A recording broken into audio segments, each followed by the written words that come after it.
उसके 1 महीने से चल रही थी कि कपल्स वर्सेस सिंगल होना है, और जबकि आपका नाम बहुत एंड मोमेंट पे बाहर आया कि यूके राइडर्स घर में जाना है। बिल्कुल, मेरे पास कॉन्ट्रैक्ट भी है, but honestly to be very honest, जिस चैनल के साथ मैं वो काम कर रहा था, मैंने उनसे पूछा भी था तो दे डिडंट आंसर मी। मैं जिसका चाहूँगा, स्टार्टिंग में मैंने चीज़ बोली थी कपल शो है।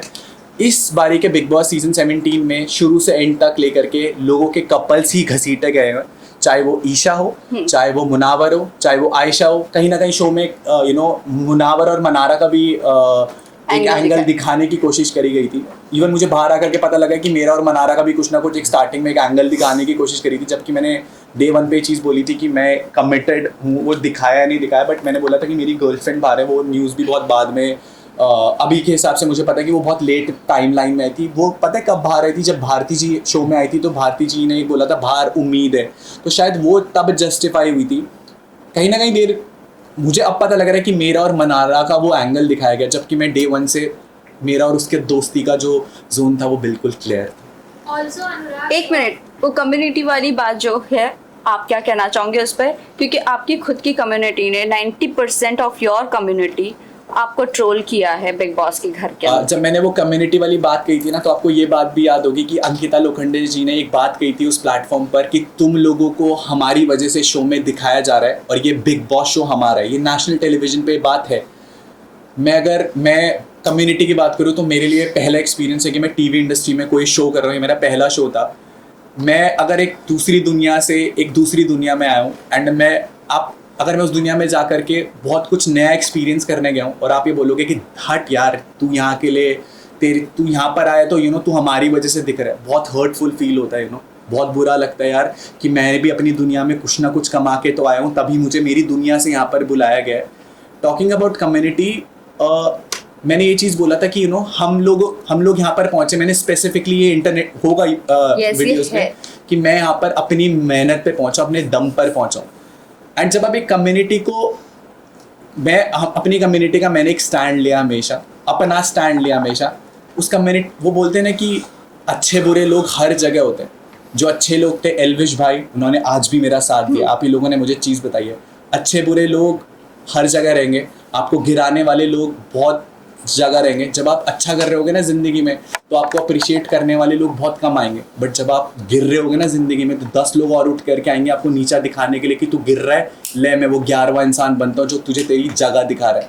बट फॉर मी, मेरे लिए मेरी जगह मुझे पता थी। और मेरी कम्युनिटी यूट्यूब है, और वो भाईचारा दिखाए कि जब इंसान का बुरा वक्त चल रहा होता है ना, तो सब उस पर उंगली उठा रहे होते हैं। जब मैं बीच में उस जोकर वाले फेस से गया, मैंने वो मीम्स देखे।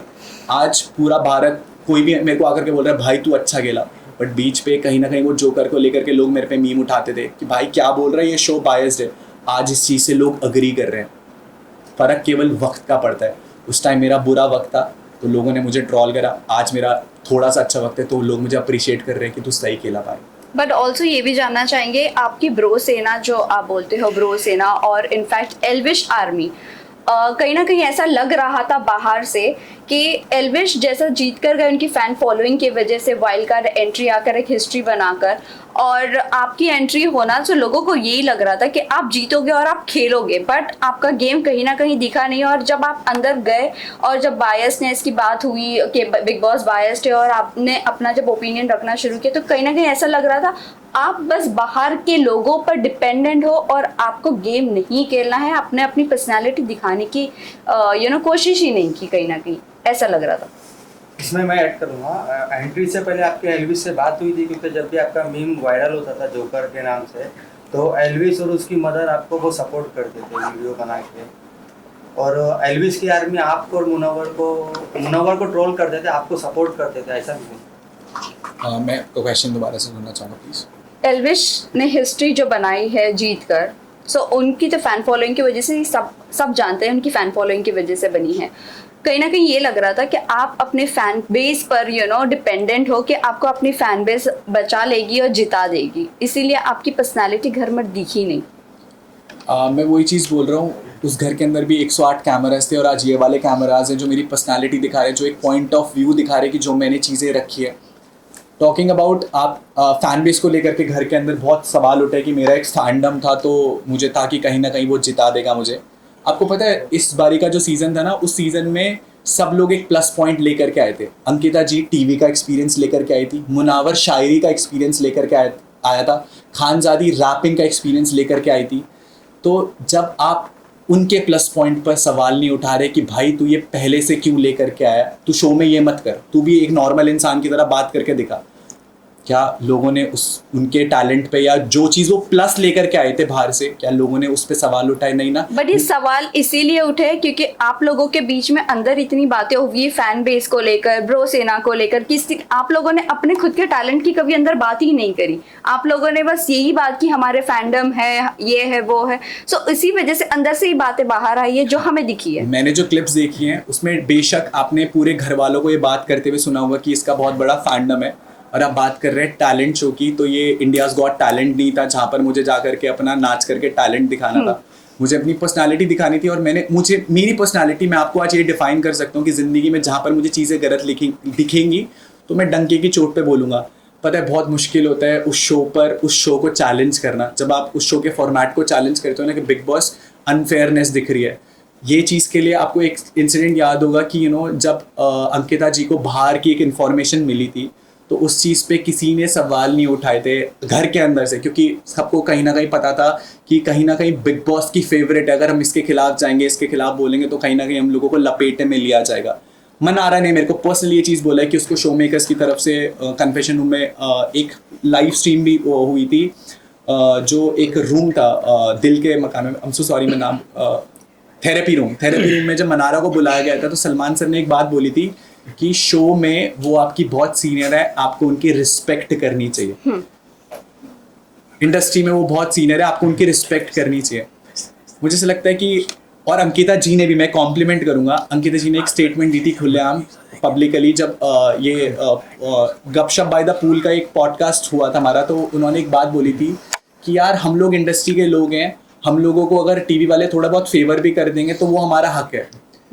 पता है वो शो अब तक जो 16 सीजन्स गए हैं वो कहीं ना कहीं फेयर रहे, सबके लिए इक्वल रहे, अपनी पर्सनालिटी, अपना पॉइंट ऑफ व्यू बताने के लिए। बट मैं वही चीज़ बोलूँगा ना, अगर आप पूरा शो ही विक्की भाई, अंकिता जी या मुनावर और मनारा पे बना देंगे तो बाकी लोग, मैं अकेला बंदा थोड़ी ना था। क्या रिंकू जी की कोई पर्सनालिटी नहीं थी? क्या जिगना जी की कोई पर्सनालिटी नहीं थी? क्या नील भाई की कोई पर्सनालिटी नहीं थी? क्या ऐश्वर्या जी की कोई पर्सनालिटी नहीं थी? हम सारे लोग ऐसे थे कि जिनके अंदर कोई पर्सनालिटी नहीं थी, या हम सारे वो लोग वो थे जिन्हें चैनल को शायद फ्यूचर में कोई फ़ायदा नहीं था। आज जब मैं बाहर आया था तो बहुत सारी चीज़ें मेरे को दिखी हैं कि किन के लिए बिल्कुल फेवरेटिज्म हुआ है। वो बात, अगर हम एक इक्वल गेम खेल रहे हैं ना, और हम एक रेस में भाग रहे हैं जिसमें हम लोगों को सबको पैदल भागना है, और आपको घोड़े में बोल दिया कि घोड़े में भाग, तो मैं तो ऑब्जेक्शन उठाऊंगा ना यार कि यार इनको घोड़े में भागने के लिए बोल रहे हो, हमें पैदल भागने के लिए बोल रहे हो। तो मेरे लिए तो मैंने अनफेयर का पॉइंट उठाया, जो मुझे उस टाइम फील हुआ मैंने वो बात अपनी सबके सामने रखी, जो मुझे फील हुआ, जो मैं रियल था, मैंने वो हमेशा सबके सामने वो मुद्दा रखा। ऑल्सो आपका क्रिएटिव के साथ बाहर इविक्शन के बाद आपने कहा कि आपका अनफेयर इविक्शन हुआ है, आपका क्रिएटिव के साथ बाहर आने के बाद फाइट भी हुआ है। सो डू यू थिंक वो जस्टिफाई करता है आपका फाइट करना क्रिएटिव के साथ? बिकॉज एट द एंड सबको बाहर आना है। इनफैक्ट आपने तभी क्यों नहीं आवाज उठाई जब नील को विदाउट एनी रीजन बाहर निकाला गया? मैं आपको ये चीज़ करेक्ट करना चाहूँगा, ये फेक न्यूज़ है कि मेरी क्रिएटिव के साथ कोई झगड़ा हुआ है। ये ऐसी कोई बात ही नहीं थी कि मेरी क्रिएटिव के साथ कोई झगड़ा हुआ है। एंड मैं पूरी न्यूज़ में जितने भी मैंने इंटरव्यूज़ दिए ना, मैंने सबका थैंक यू बोला है। आपको पता है एक इंसिडेंट हुआ था हाफ इन्फॉर्मेशन का, जहाँ पर बिग बॉस ने, जब वो बाइक वाला नॉमिनेशन वाला टास्क हुआ था, बिग बॉस ने मुझे एक चीज़ बोली थी कि यार हमने आपके घर वालों को और ब्रो सेना को इस प्लेटफॉर्म पे बुलाया और आपके घर वाले इस प्लेटफॉर्म पर नहीं आए, मना कर दिया उन्होंने इस प्लेटफॉर्म पे आने के लिए। मैं क्वेश्चन सब लोगों से पूछना चाहूँगा, पता है इस दुनिया में अगर पूरी दुनिया भी खिलाफ हो जाएगी ना, तो मुझे पता है मेरे माँ बाप मेरे साथ खड़े रहेंगे, और एक माँ बाप आपका हाथ कभी नहीं छोड़ेंगे किसी पॉइंट पर, चाहे उनका बच्चा कितना ही गलत हो जाए ना किसी भी चीज़ के लिए, बट आपके माँ बाप आपका हाथ नहीं छोड़ेंगे। कितना गलत हो जाता ना मेरा शो के लिए, कितना मजाक बन जाता मेरा दुनिया में, बट मेरे माँ बाप ज़रूर आते। ये चीज़ मैं पूरी फ्रेटर्निटी को थैंक यू बोलना चाहूँगा। आप में से कई लोगों ने मेरे भाई को रीच आउट करके ये चीज़ सच्चाई रखी। एक ऑडियो कॉल भी शायद वायरल हुआ था कि जहाँ पर ये बात हुई थी कि उन्होंने कभी ये बोला ही नहीं था कि आप इस शो पर आओ, आपको बस ये था कि आप हमसे बात करो, हम वो वीडियो फुटेज लेंगे। एंड मैं किस सिचुएशन से गया हूँ अंदर, जब मेरे को ये चीज़ पता लगी है कि मेरे घर वाले शो पर नहीं आए। पूरे सीज़न में लोगों ने मुझे चिढ़ाया है कि तेरे घर वाले तेरे मम्मी पापा इस शो पर नहीं आए। आप समझ सकते हो मैं क्या गेम दिखाता, जहाँ पर मैंने शो के अंदर कभी ये चीज़ शेयर नहीं करी कि मेरे पापा को 2 बारी ब्रेन स्ट्रोक था, मैं दुबई था, मेरे मम्मा का ऊपर वाले जॉ का ऑपरेशन हुआ था। मेरे घर वालों ने ये बात मुझे इसलिए नहीं बताई थी क्योंकि मैं दुबई कुछ काम से गया था। वो ये बात इसलिए नहीं मुझे बताना चाहते थे कि उन्हें लगता था कि अगर वो ये बात मुझे बताएंगे तो कहीं ना कहीं मेरे को मेरे काम में डिस्ट्रैक्शन